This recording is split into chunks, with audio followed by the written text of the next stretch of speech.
Naniniwala si Congresswoman Leni Robredo na siya na ang panalo sa pagka-vice-presidente. Tiwala ang kampo ng kongresista na lamang sila kahit walang makuhang boto sa siyam na mga bayan na hindi pa nakapagtatransmit ng certificates of canvass. Hinamon din ng kanyang kampo si Senador Bongbong Marcos na magpakita ng katibayan na may nangyaring ang dayaan sa eleksyon 2016. Nauna na sinabi ni Congresswoman Robredo na kahit kailan ay hindi siya magiging instrumento sa pandaraya. Kahapon, nagsimba si Robredo at ang kanyang pamilya at mga taga-suporta sa Church of Jesus sa Ateneo de Manila sa Quezon City.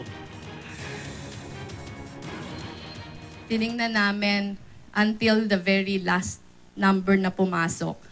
Ngayon, irreversible na mananalo tayo. Pero syempre tayo, parate tayong conservative.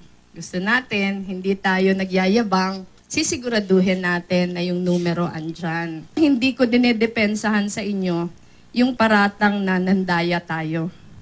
Kasi alam ko, kaya kayo tumaya sa akin. Kasi alam nyo na hindi ako papayag na maging either instrument or recipient ng pandadaya.